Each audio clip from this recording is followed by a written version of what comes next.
की पहचान का संकट था उत्तर प्रदेश को। पहचान का संकट कैसे हो सकता उत्तर प्रदेश को?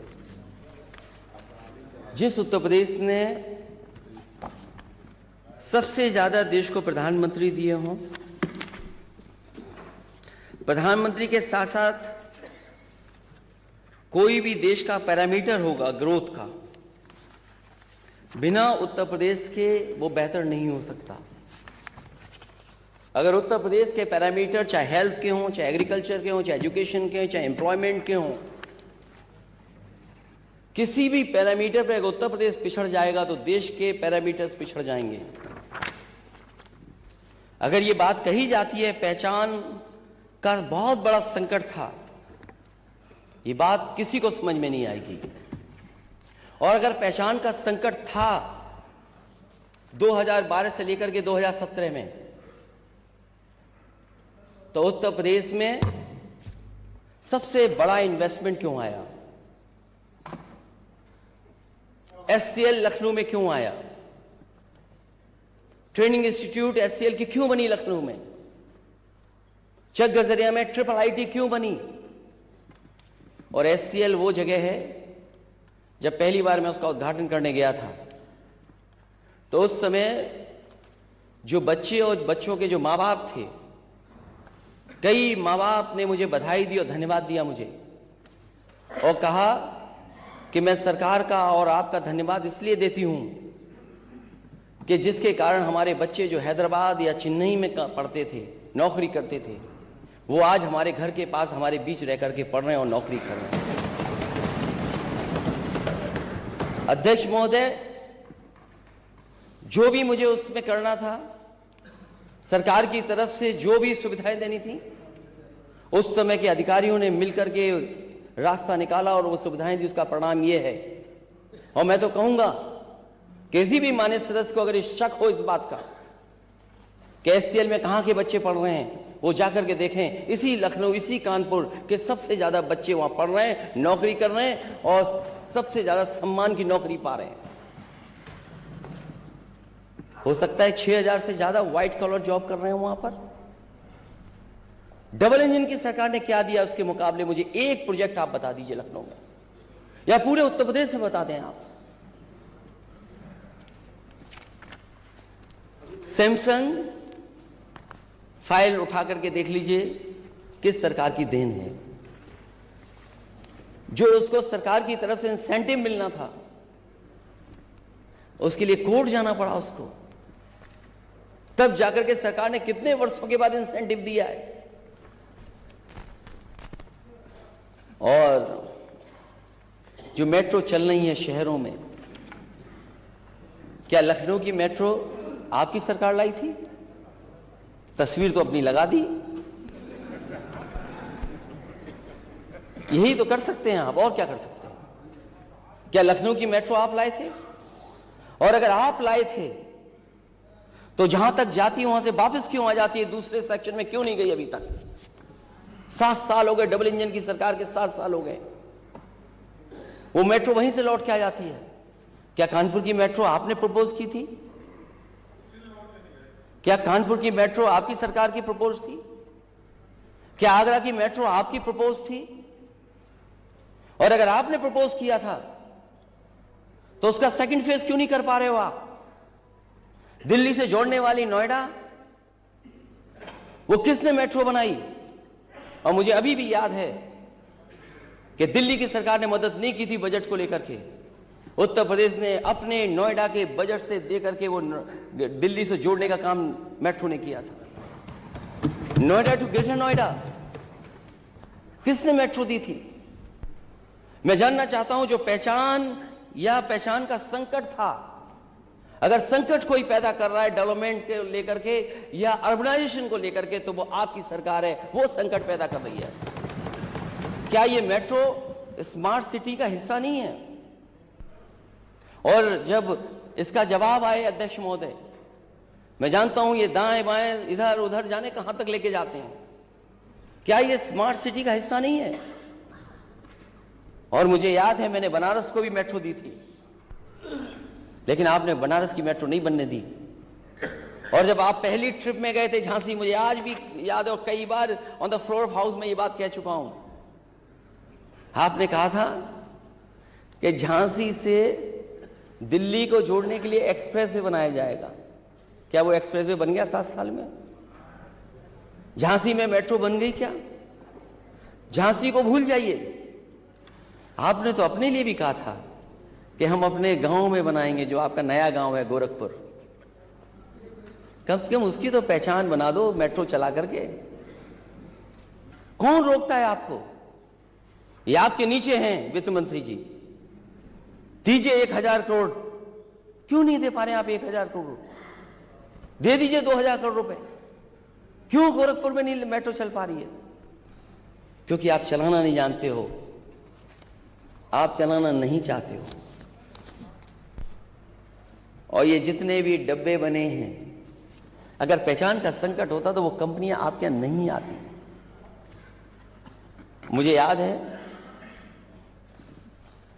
उस समय देश की सबसे ज्यादा प्रतिष्ठित कंपनियां यहां पर काम कर रही थी। कुछ कंपनियां तो आज भी काम कर रही हैं। मैंने कई बार सदन में कहा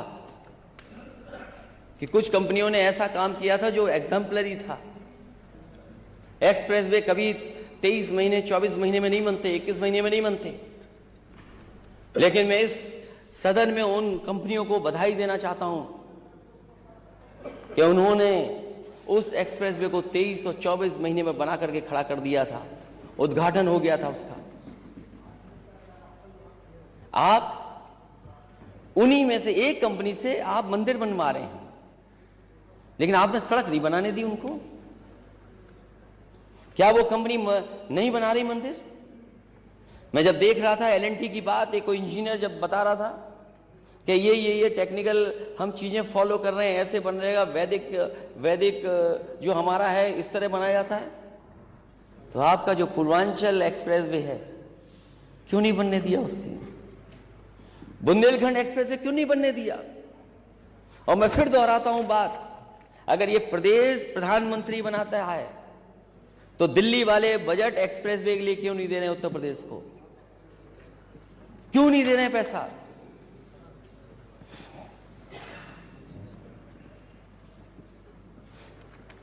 अमूल को लेकर के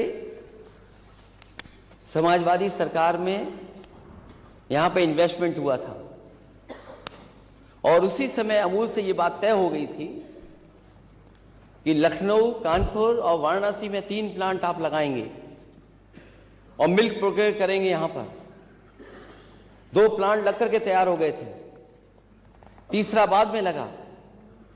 अगर पहचान का संकट था तो 3 समाजवादियों ने अमूल प्लांट लगाए, तो आप 6 लगा देते। आप 6 क्यों नहीं लगा पा रहे हो? जो दूसरों के लिए कह रहे हैं कि उन पर पहचान का संकट है, आप पे पहचान का संकट है, आप इन्वेस्टमेंट नहीं ला पा रहे हो। और फिर इसी शहर में दिल्ली जैसा स्कूल हमने बनाया था, संस्कृति स्कूल। जो लोग जागरूक लोग होंगे, अध्यक्ष महोदय, वो जानते होंगे दिल्ली में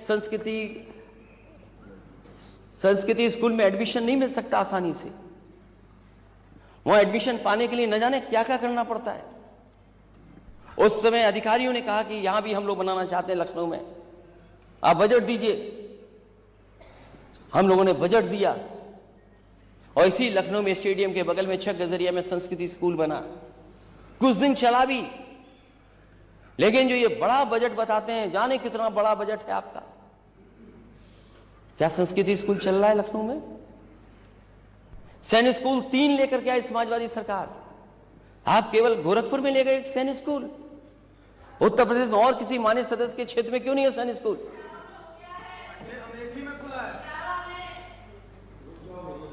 ये लोग, अध्यक्ष महोदय, मैं कुछ भी नहीं कर सकता इन लोगों के लिए, मैं कुछ भी नहीं कर सकता। अध्यक्ष महोदय, जिस समय कांग्रेस की सरकार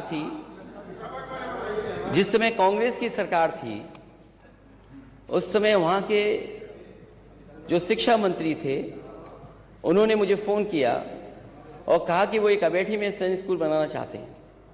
उसके लिए सरकार अगर जमीन उपलब्ध करा देगी और बजट उपलब्ध करा देगी तो सैनिक स्कूल वहां पर बन जाएगा।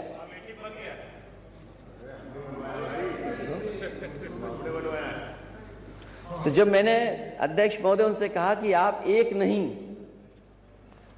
आपको 3 देने पड़ेंगे तब जाकर के सैनिक स्कूल बनेंगे, तो बोले एक ही बड़ी मुश्किल से मैं दे रहा हूं, एक ही बड़ी मुश्किल से आ रहा है। मैंने कहा अगर आप 3 देंगे तब सैनिक स्कूल बनेगा। और मुझे याद है दिल्ली की सरकार ने मुझे 3 सैनिक स्कूल दिए, जिसमें एक अमेठी, एक मैनपुरी में और एक उसको झांसी को देने का काम किया। वो सैनिक स्कूल चल रहे हैं। जो नए सैनिक स्कूल बन रहे हैं वो पीपीपी मॉडल पे बन रहे हैं, वो सरकार के नहीं बन रहे हैं। इसलिए कंफ्यूज ना करे सरकार किसी को कि वो सैनिक स्कूल बना रहे हैं, वो पीपीपी पे सैनिक स्कूल बना रहे हैं। तो हम ये कहना चाहते हैं जब इतना बड़ा बजट है आपके पास, तो आप प्राइवेट इन्वेस्टमेंट शिक्षा में क्यों ढूंढ रहे हो? आप मेडिकल कॉलेज में पीपीपी ढूंढ रहे हैं, कोई प्राइवेट प्लेयर आ जाए, प्राइवेट पार्टनरशिप हो जाए। आप क्या दिल्ली की तरह सब चीजें बेच दोगे? उन्होंने तो एयरपोर्ट बेच दिया, ट्रेनें बेच रहे हैं, आप क्या स्कूल बेच दोगे, पॉलिटेक्निक बेच दोगे, आईटीआई बेच दोगे, मेडिकल कॉलेज बेच दोगे? फिर गरीब कहां जाएगा?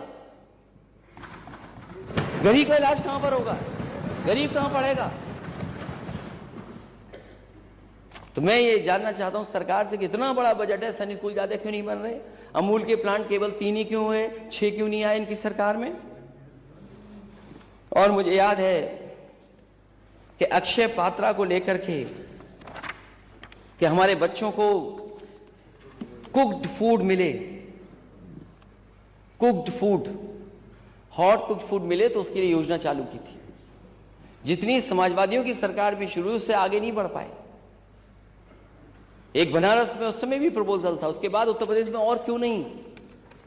बच्चों को खाना अच्छा क्यों नहीं दे पा रही सरकार?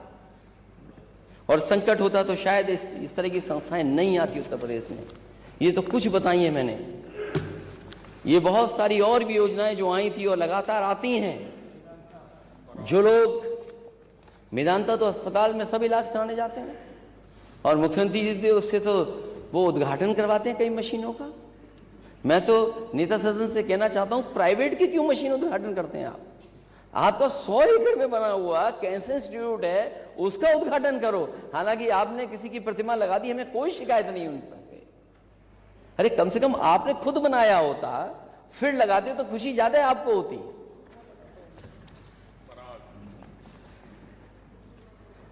तो ये संकट की बात जो कह रहे हैं, संकट होता तो डायल 100 बन जाती क्या? आपने डायल 100 खराब कर दी। वो कंपनियां क्या यूपी में आती? क्या यूपी में आ जाती वो कंपनियां?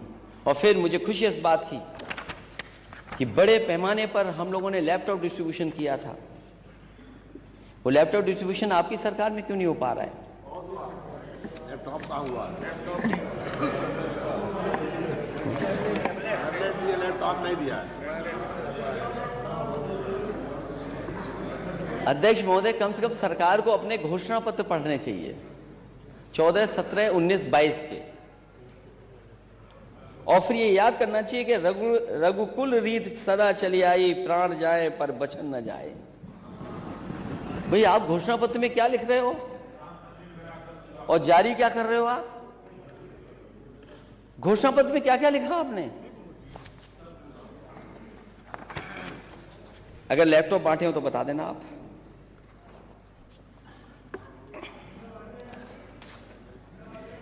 फिर ये सरकार कह रही है कि हम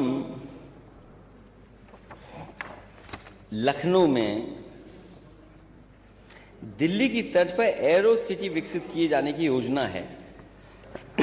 लगभग 1500 एकड़ में विकसित की जाएगी। 7 सितारा होटल, पार्क, विश्व स्तरीय कन्वेंशन सेंटर जैसी सुविधाएं उपलब्ध होंगी। अगर ये 1500 एकड़ की योजना है, हमें खुशी इस बात की है कि ऐसी योजना सरकार बनाना चाहती है, बना रही है। तो कम से कम इसके लिए बजट क्या है आपका? जब वित्त मंत्री अपना रिप्लाई दें तो कम से कम ये बताएं कि इसमें बजट कितना दिया इन्होंने।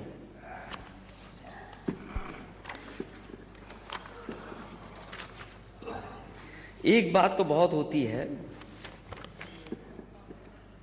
कि सरकार नौकरी बहुत दे रही है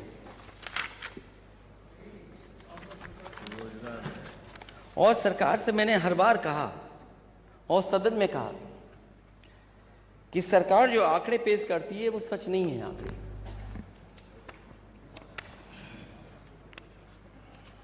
और बेरोजगारी का जो आंकड़ा है वो लगातार बढ़ता चला जा रहा है और इतने बड़े पैमाने पे बेरोजगारी है कि अगर हम उसको देखें तो 90% से ज्यादा नौजवान आज घर बैठा है, उसके हाथ में नौकरी और रोजगार नहीं है। तो सरकार क्या कर रही है? अगर हम गवर्नर स्पीच पढ़ें और बजट की स्पीच पढ़ें, दोनों में एक ही बात लिखी गई है कि 40 लाख करोड़ का इन्वेस्टमेंट आ रहा है, 1 करोड़ से ज्यादा लोगों को नौकरी या रोजगार मिल रहे हैं। तो अगर गवर्नर स्पीच में आ रहा है तो इसका मतलब वो पिछला 1 साल जीरो था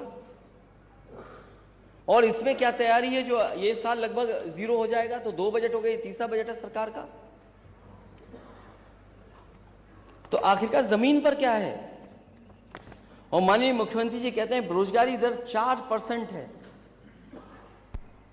अतः नियंत्रण में है कहते हैं। मेरा निवेदन है सरकार से कि अगर ये आंकड़े ऐसा कर रहे हैं, दे रहे हैं, तो अपने आर्थिक सलाहकारों से राय ले लें, जिससे स्पष्ट हो जाए कि अनएम्प्लॉयमेंट रेट की बजाय एम्प्लॉयमेंट रेट बेरोजगारी का सही सूचक है। कम से कम इस सरकार ये बताए कि बेरोजगारी का सही सूचक क्या है, अनएम्प्लॉयमेंट रेट या एम्प्लॉयमेंट रेट। अपने भाषण में जब जवाब दे सरकार तो ये बात कहे कि अनएम्प्लॉयमेंट का सही सूचक अनएम्प्लॉयमेंट रेट है कि एम्प्लॉयमेंट रेट है। और अनएम्प्लॉयमेंट रेट में केवल उन लोगों की संख्या ली जाती है जो काम करने के इच्छुक हों और एम्प्लॉयमेंट रेट में पूरी संख्या ली जाती है। इसलिए कम से कम सरकार इसको स्पेसिफिक बताए कि आखिरकार सरकार में क्या स्थिति है नौकरी और रोजगार की। किसान की आय दोगुनी की बात, क्या किसान की आय दोगुनी हो गई? क्या एमएसपी मिलने लगा? आपने बजट में भी और गवर्नर स्पीच में भी इन बातों को डाला है कि हम किसान की लाभकारी मूल्य दे रहे हैं। क्या सरकार एमएसपी देगी? क्या डबल इंजन सरकार एमएसपी किसानों को उपलब्ध कराएगी? और वो इंफ्रास्ट्रक्चर कहां है जहां आप एमएसपी उपलब्ध करा सकें? अगर आपको किसानों को एमएसपी दिलानी तो उसके लिए इंफ्रास्ट्रक्चर क्या है? आपने इंफ्रास्ट्रक्चर क्या तैयार किया है? जो मंडी चल रही थी वो बंद कर दी और कई मंडियों को जो बनाया जा रहा था बड़े पैमाने पर, उन मंडियों के लिए बजट क्या है? आखिरकार आपकी किसानों से दुश्मनी क्या है? आप मंडियां क्यों नहीं देना चाहते? और जो सुविधाएं किसानों को मिलनी चाहिए वो सुविधाएं क्यों नहीं दे रहे हैं? और एग्रीकल्चर रेट क्या है? क्या हमारी एग्रीकल्चर रेट डाउन नहीं जा रही है? और शिक्षा का स्तर, मैं क्या बात करूं शिक्षा के स्तर पर। यूनिवर्सिटियां बन रही हैं, यूनिवर्सिटी के वीसीज अपॉइंट हो रहे हैं। हालांकि हम लोगों ने कई बार पूछा है सरकार से कि ये सरकार बताए कि आखिरकार 46 में 56 वाली कहानी क्या है। लेकिन 46 में 56 वाली कहानी नहीं पता लग पा रही है। और मैं तो कहूंगा कि कभी कभी हमारे साथी वो भी 46 के 56 वाले चक्कर में फंस जाते हैं। मैं केवल ये कहना चाहता हूं कि उत्तर प्रदेश में जो वाइस चांसलर्स अपॉइंट हुए हैं, 34 की हमारे पास सूची है। 34 में पीडीए कितना है? 34 में पीडीए कितना है? कम से कम सरकार जब जवाब दे तो ये on the floor of house ये बात आ जाए, जनता भी उत्तर प्रदेश की जान ले कि अगर 34 वाइस चांसलर अपॉइंट हुए हैं तो 34 में पीडीए कितने हैं, और फिर जो वाइस चांसलर अपॉइंट हुए हैं वो किसको अपॉइंट कर रहे हैं, उसकी भी सूची क्या है। समय समय पर लोगों ने आवाज उठाई लेकिन सच्चाई सामने कभी नहीं आई। कम से कम सरकार ये बात बताएगी कि उसकी सूची में सच्चाई क्या है, पीडीए कितना है उसमें। और अगर एक एक यूनिवर्सिटी का बता दे सरकार तो इससे अच्छा और क्या खुशी की बात हो सकती है। मैंने पढ़ा अखबार में कि अब तो सरकार, अखबार नहीं, सरकार की तरफ से जानकारी मिली कि अब बच्चे इजराइल तो जाएंगे जाएंगे, रशिया और जर्मनी देशों में भी जाएंगे। सोचो, बच्चों को आप वॉर जोन में भेज रहे हैं, यही आपके पास रोजगार के अवसर हैं। आप बच्चों को वॉर जोन में भेज रहे हैं। और जिस यूनिवर्सिटी में आप बात कह रहे थे वो यूनिवर्सिटी आखिरकार किसने बनाई थी? कॉलेज को यूनिवर्सिटी का दर्जा अगर किसी ने दिया तो समाजवादी लोगों ने दिया। तो जो 46 में 56 वाली बात है वो भी आ जाए और ये भी बातें आ जाएं।